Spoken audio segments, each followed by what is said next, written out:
Hello, myself Kuldeep Kumar Gupta, going to take the topic, one of the topic of permutation and combinations, linear equation with unit coefficient.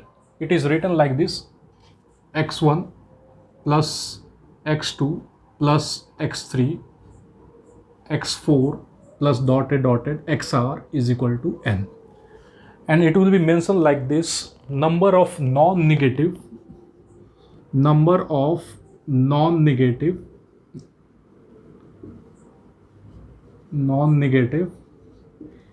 integral solution, and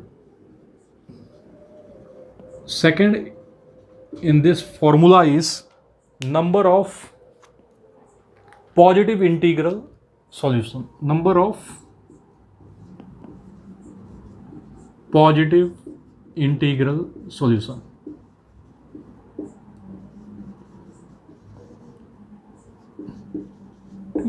तो सबसे पहले हम क्या करेंगे, formula को रट लेते हैं, क्योंकि अपने को यूज़ तो फॉर्मूला करना है, फिर स्लोली समझेंगे कि इसको कैसे डिराइव हुआ है और फिर प्रॉब्लम के साथ इसको एंड करेंगे। और जैसे ही मैंने स्टार्ट किया था तो मैंने क्या बताया था, linear equation with unit coefficient.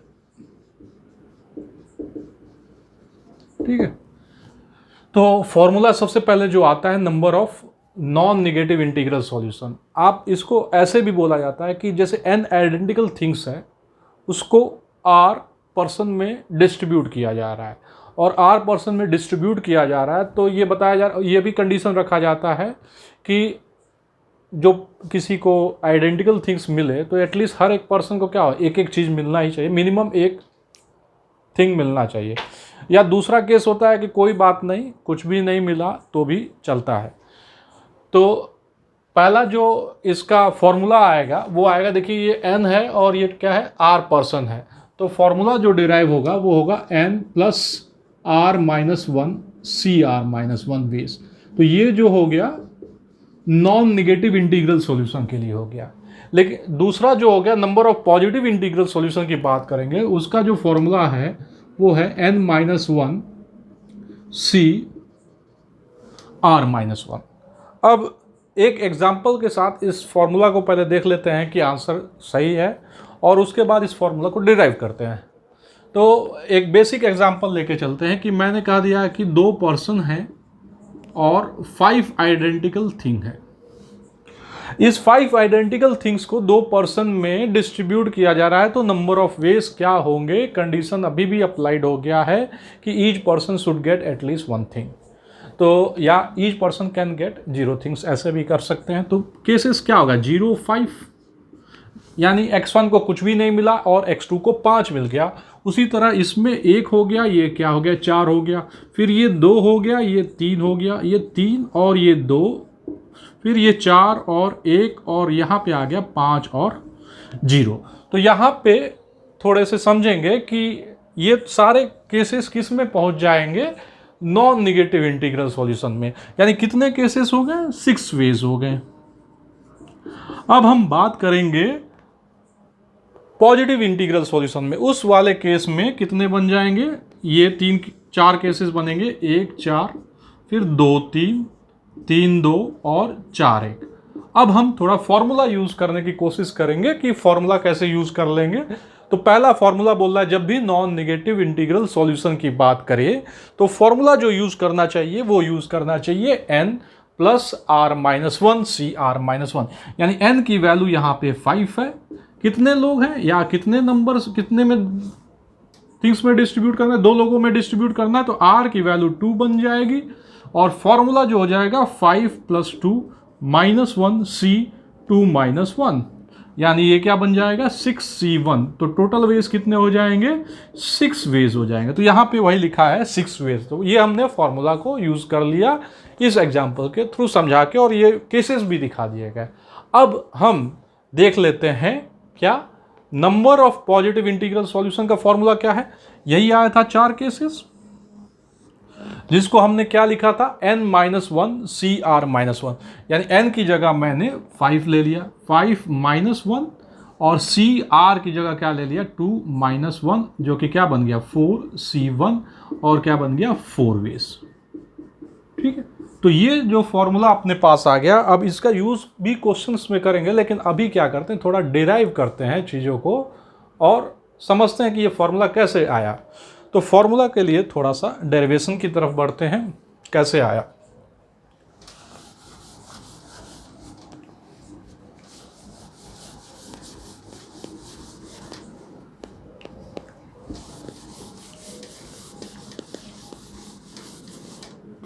तो देखिए, सबसे पहले हम क्या करते हैं, एक बेसिक एग्जांपल लेके चलते हैं। x1 plus x2 is equal to 5 लिखा है, इसको थोड़ा स्मॉलर कर देते हैं 4, और फिर से वही केसेस कर लेते हैं। 0 हो जाएगा, 4 हो जाएगा, 1 3 2 2, फिर 3 1 और 4 0। तो यहाँ पे बोला गया number of non negative integral solution बोला गया ऑफ, ऐसे x1 plus x2 equal to 4, या ऐसे भी बोल दिया गया 4 identical things are given to a 2 persons and any person can 0 things, मतलब मिनिमम 0 मिल सकता है। तो हम क्या कहा कि आपको कुछ ऐसा सोचना है कि ये 4 थिंग आइडेंटिकल है, तो इसको 4 को आप ऐसे कंसिडर करिए, 4 यू कंसिडर करिए, 1 2 3 और 4। और मैंने कहा जैसे 2 लोगों में देना है x1 और x2, तो देखिए 2 लोगों में देना है, तो अगर मैं कहूं कि एक दीवार लगा दिया इसके बीच में, तो आप क्या कहेंगे, इस दीवार के जो लेफ्ट में आ जाएगा वो x1 को दे दूंगा, और ये जो दीवार के राइट में आ जाएगा वो किसको दे दूंगा, मैं x2 को दे दूंगा। तो कहने का मतलब है कि यहाँ पे 2 लोगों को सेपरेट करने के लिए एक दीवार की जरूरत पड़ा।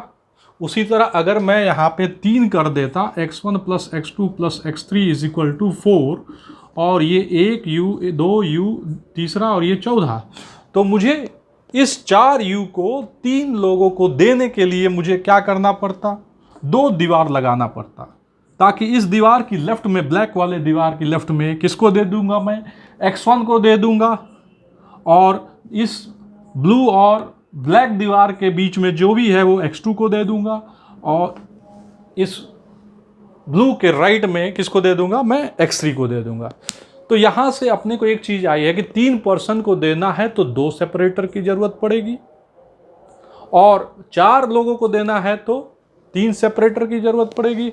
उसी तरह जैसे यहाँ पे 2 लोग देना था तो 1 सेपरेटर बना, तो मैंने इस 4 को कंसिडर करके 4 यू कंसिडर कर लिया, 2 पर्सन है तो मैं 1 एस कंसिडर कर लिया, और मैंने कहा ये जो 4 यू और 1 एस है, इसको आप total number of ways arrange कर दीजिए, यानी 5 थिंग्स को अरेंज कर दीजिए all at A time use करके, उतने नंबर ऑफ वेज हो जाएंगे, या उतने क्या हो जाएंगे, नॉन निगेटिव इंटीग्रल सॉल्यूशन हो जाएंगे। तो कहें ठीक है, 4 यू आपने 4 कंसिडर करके किया, और 1 एस हमने 2 पर्सन समझ के दिया कि 2 पर्सन को देने के लिए एक सेपरेटर। तो कितने हो गए, 1 2 3 4 और ये एस, यानी 5 लेटर हो गए, जिसमें से 4 लेटर आइडेंटिकल हो गए। तो number of ways all at A time arrange करने के तरीके 5 फैक्टोरियल, 4 फैक्टोरियल और 1 फैक्टोरियल, कितने हो गए, 5 वेज हो गए। तो यहाँ पे भी अगर देखें तो 1 2 3 4 5 वेज आ रहा है। तो अब हम इस वाले फॉर्मूले में बढ़ते हैं, number of non negative integral solution. तो देखिए यहाँ पे कितने यू रखने पड़ेंगे अपने को, एन यू रखने पड़ेंगे। तो यू की संख्या कितनी बन गई, ये u की संख्या बन गई डॉटेड u, कितनी, n। अब सेपरेटर कितना जरूरत पड़ा, तो आप देखेंगे कितने पर्सन है, समझिए r पर्सन को देने के लिए कितने दीवार की जरूरत पड़ेगी, यानी कितने सेपरेटर की जरूरत पड़ेगी, यानी s कितना होना चाहिए, s जो होना चाहिए वो होना चाहिए r-1। तो कहने का मतलब है मेरे पास कितने लेटर हो गए, इन दोनों को जोड़ दीजिए, कितने बन गए, n + r-1 फैक्टोरियल, और u जो है लेटर है n टाइम्स है, वो आइडेंटिकल है तो n फैक्टोरियल, और ये r-1। तो यही फॉर्मूला बन गया n + r-1 c r-1। तो ये हो गया पहला वाला, अपने को प्रूफ कर दिया। अब समझते हैं पॉजिटिव इंटीग्रल में, तो कितना हो रहा है इसमें से आंसर, 3 हो रहा है। तो अब इसको फॉर्मूला डिराइव करते हैं n-1 CR-1। अब इसमें फॉर्मूला की तरफ बढ़ते हैं। तो देखिए क्या होता है इसमें।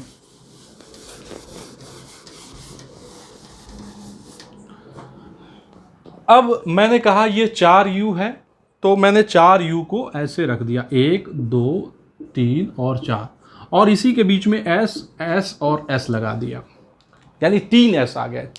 4u हैं तो कितने हो गए, एक कितने s हो गए, 1 2 3, जैसे 4 1 2 3। अगर मैं 5 ले लेता तो कितने हो जाते हैं s, 1 2 3 4, यानी 4 सेपरेट, यानी s लगा दिया इसके बीच में। अब सोचने का तरीका क्या हुआ, इस 3 में से एक सेपरेटर सेलेक्ट करिए और बाकी सेपरेटर बोले तो s को डिसअपियर करा दीजिए। जितने तरीके आएंगे उतने ही इसका ये आंसर हो जाएंगे, नंबर ऑफ वेज कहेंगे। बिल्कुल सही। अगर देखते हैं तो कितना हो गया, एक u, ये 1 मान लेता हूँ, ये 2 मान लेता हूँ, ये 3 मान लेता हूँ। पहला ये सेलेक्ट कर लिया, बाकी सेपरेटर गायब कर दिया। u इसको सेलेक्ट कर लिया, बाकी सेपरेटर गायब कर दिया। फिर u इसको सेलेक्ट कर लिया, बाकी सेपरेटर गायब कर दिया। तो कहने का मतलब है एक सेपरेटर यूज़ करने के लिए क्या हो गया, 2 पर्सन को सेपरेट करने के लिए, तो इसको मिल गया 1 और 1 2 3 इसको दे दिया। उसी तरह इसको देखेंगे तो ये 1 2 किसको दे दिया, इसको दे दिया, 2 इसको दे दिया, यानी ये सेपरेटर क्या है, 3 किसको दे दिया, इसको और 1। तो यहाँ से एक चीज़ तो समझ में आ गई अपने पास कि जितने बीच में गैप थे उतने एस रख दीजिए, और जितने पर्सन हैं उसमें से एक कम कर दीजिए, और जितने एस थे उसमें से सेलेक्ट कर लीजिए इसको एक कम करके, उतने नंबर ऑफ वेज हो जाएंगे। जैसे यहाँ पे क्या है, n है तो n u आ गए, 1 2 3 डॉटेड डॉटेड u, ठीक है। इसके बीच में s रख दीजिए, s। अब कितने s हो गए, तो s जो हो गए n-1। अब अपने को r पर्सन को देना है तो कितने सेलेक्ट करने पड़ेंगे, r-1। तो n-1 CR-1 क्या हो जाएगा, नंबर ऑफ वेज हो जाएगा ऑफ पॉजिटिव इंटीग्रल सॉल्यूशन क्या हो जाएगा, ठीक है। तो ये दो फॉर्मूला को हम क्या करेंगे, याद करेंगे और करके रखेंगे और हर जगह यूज़ करेंगे, ठीक है। तो अब हम बढ़ते हैं थोड़ा सा आगे की तरफ, आ जाते हैं क्वेश्चंस करते हैं। पहला क्वेश्चन लेते हैं और इस फॉर्मूला को डायरेक्ट यूज़ करते हैं।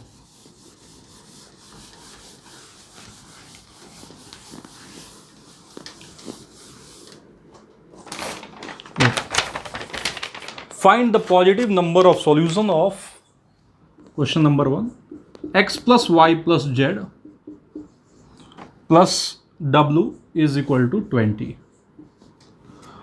पहला जो है जीरो वैल्यूज आर इंक्लूडेड ले लिया, इंक्लूडेड, और दूसरा क्या कर दिया, जीरो वैल्यूज आर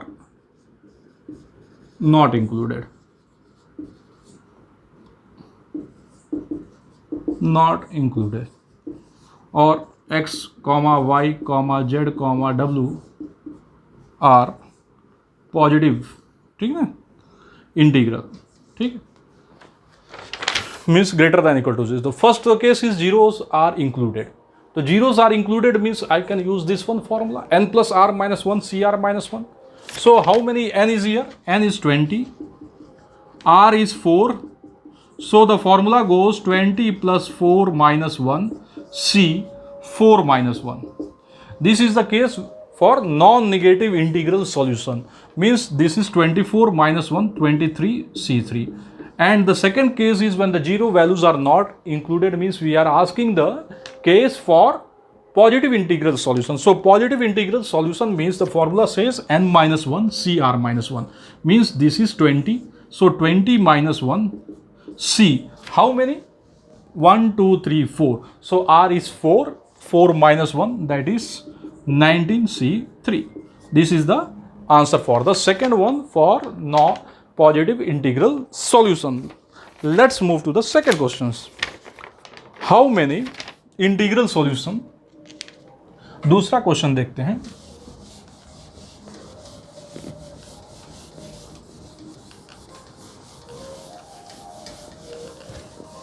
देखिए सेकेंड वाला जो क्वेश्चन है वो कुछ ऐसा है, number of non integral how many integral solution, question number 2,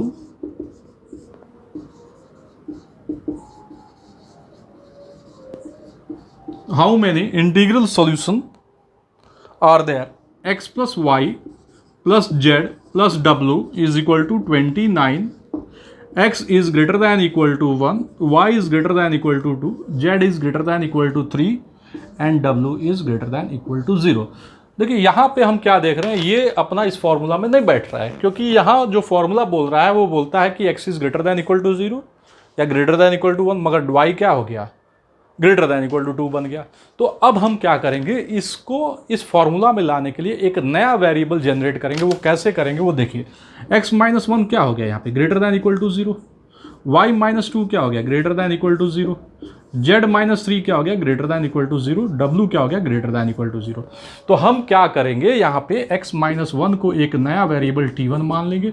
तो t1 के बारे में क्या बोलेंगे, ग्रेटर दैन इक्वल टू 0, और y को क्या, माइनस 2 को क्या कंसिडर कर लेंगे, t2, और z माइनस 3 को क्या कंसिडर कर लेंगे, t3, और w क्या हो गया, एक t4 मान लेते हैं। तो अब इस इक्वेशन में x की जगह मैं क्या सब्सटीट्यूट कर दूंगा, 1 प्लस t1, y की जगह क्या सब्सटीट्यूट कर दूंगा, 1 प्लस t2, 3 प्लस t3, और इसको जगह क्या कर दूंगा, t4 रख दूंगा। तो अब मैं यहां पे रख देता हूं, तो ये बन गया 1 plus t1, 1 plus t2, 3 plus t3 और 4 t4 हो गया, इज इक्वल टू क्या बन गया, 29। और ti के बारे में क्या कमेंट कर दूंगा, ग्रेटर दैन इक्वल टू 0। तो यहां से एक चीज तो समझ में आ गई कि हमने इस पूरे वेरिएबल को जैसे ऐसा था, इसको एक नया वेरिएबल में बदल दिया, t1 t2 t3 t4, और ये मेरा फॉर्मूला में चला जाएगा नॉन निगेटिव इंटीग्रल सॉल्यूशन में। आप देखिए t1 क्या हो गया, प्लस t2 प्लस क्या बन गया, t3 प्लस t4, कितना ऐड हो गया, 1 2 3, ठीक है, 5 और उधर गया तो कितना बन गया, 24, और ये फॉर्मूला बन गया 24 प्लस 4 माइनस 1, एक बार और जोड़ लेते हैं, 3, ये 2 था तो यहाँ पे मैंने लिख दिया 2 प्लस t2 कर देता हूँ, यहाँ पे क्या आ जाएगा, 2 प्लस t2 आ जाएगा। तो अब ये 23 बन गया। अब यहाँ पे क्या लिख देंगे, 23 प्लस 4 माइनस 1 c4 माइनस 1, यानी 26 c3 बन जाएगा। तो यहाँ क्वेश्चन को समझना है कि आखिर हुआ क्या। यहाँ पे देखेंगे तो x greater than equal to 1 था, तो इसको लिख दिया गया x माइनस 1 एक नया वेरिएबल t1, y माइनस 2 को नया वेरिएबल t2 मान लिया गया, z माइनस 3 को t3 मान लिया गया, w को क्या मान लिया गया, t4 मान लिया गया। और यहाँ से अब हम कंफर्म हो गए कि ये जो t वाला वेरिएबल है वो ग्रेटर दैन इक्वल टू 0 है, यानी जब इसको हम यहाँ पे सब्सटीट्यूट कर देंगे तो ये t में आएगा, और t में आ जाएगा तो अब हमारा फॉर्मूला आ जाएगा, डायरेक्ट हम यूज़ कर सकते हैं नॉन निगेटिव वाला, मगर यहाँ पे यूज़ नहीं कर सकते थे। तो नेक्स्ट क्वेश्चन की तरफ बढ़ते हैं। Question number 3,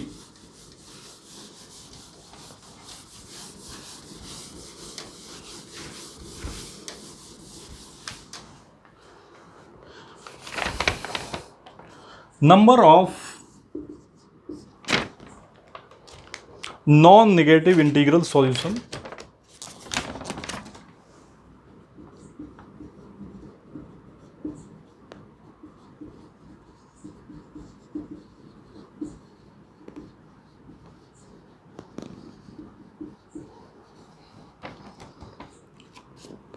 x plus y plus z is less than equal to 20। अब देखिए यहाँ पे क्या है, लेस देन इक्वल टू 20 लिया है, तो इसका मतलब क्या हुआ, इसका मतलब हुआ कि x plus Y plus Z क्या हो सकता है, 20 हो सकता है, x plus Y plus Z क्या हो सकता है, 19 हो सकता है, x plus Y plus Z क्या हो सकता है, 18 हो सकता है, और ऐसे ही लास्ट बात करें तो x plus Y second last 1, और x plus Y plus Z क्या हो सकता है, 0 हो सकता है।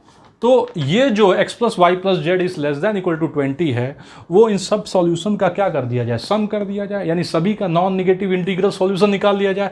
तो ये लेंदी हो जाएगा अपने लिए थोड़ा सा, तो इससे अच्छा है कि हम क्या करते हैं, एक चौथा वेरिएबल, इससे भी कर सकते कोई दिक्कत नहीं, x plus Y plus Z plus W एक नया वेरिएबल मान लिया और इसको क्या कर दिए, 20 कर दिया। तो देखिएगा जब w 0 होगा तो ये पहला वाला केस बन जाएगा, w 1 होगा यहाँ पे तो ये दूसरा वाला केस बन जाएगा, और W जब 20 होगा तो ये क्या हो जाएगा, लास्ट वाला केस बन जाएगा।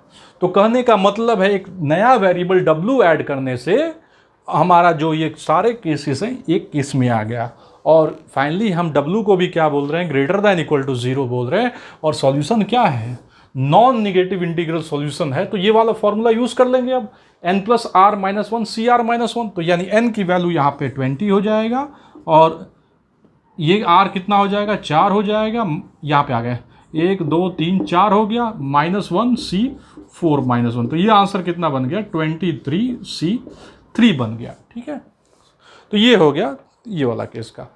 एक और क्वेश्चन पे आते हैं।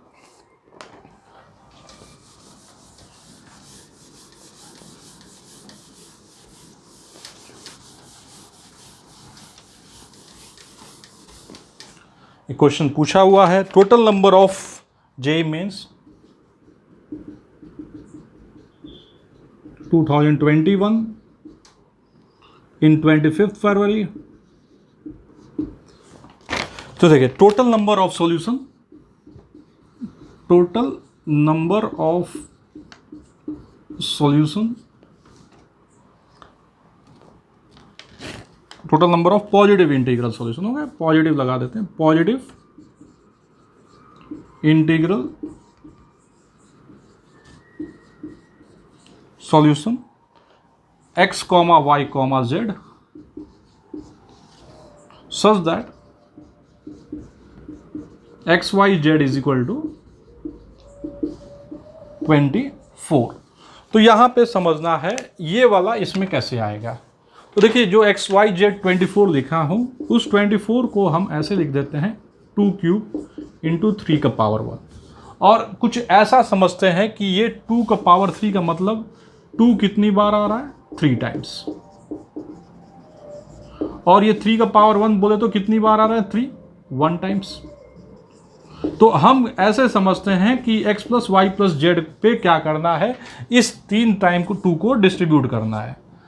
कहने का मतलब है कि 2 1 0, यानी x को 2 बार मिल गया, y को 2 मिला, यानी इसको 4 मिल गया, मल्टीप्लाई कर दीजिए, इसको 2 मिल गया ऐसे, और नहीं मिला तो उसको 1 मिल गया। एक केस लिया, तो यानी 3 को कैसे डिस्ट्रीब्यूट करना है, नॉन नेगेटिव इंटीग्रल्स। 3 का मतलब क्या, ये 2 कितनी बार आ रहा है, 3 बार, यानी ये 2 3 बार आ रहा है, इसको डिस्ट्रीब्यूट कर रहे हैं x y z पे। एक केस अगर नहीं समझ में आया तो ऐसे समझिए, पहला केस क्या हो गया, 3 0 0 3 0 1 3 0 3 1, फिर 0 0 0 3, फिर ऐसे कर सकते हैं 2 1 0 2 0 1, फिर 0 2 1 0 1 2। तो इसका मतलब हो गया, ये 3 का मतलब हो गया 2 3 बार पहुंच गया, यानी 8 पहुंच गया, ये 1 1 0 8 1 0 0 8 4 2 1। तो ये नॉन नेगेटिव इंटीग्रल सॉल्यूशन में चला गया, यानी 2 3 बार 3 नंबर पे डिस्ट्रीब्यूट करने के तरीके कितने बन जाएंगे, 3 + 3 - 1 C3 - 1, 5 C2 कितने बन गए, 10 वेस हो गया।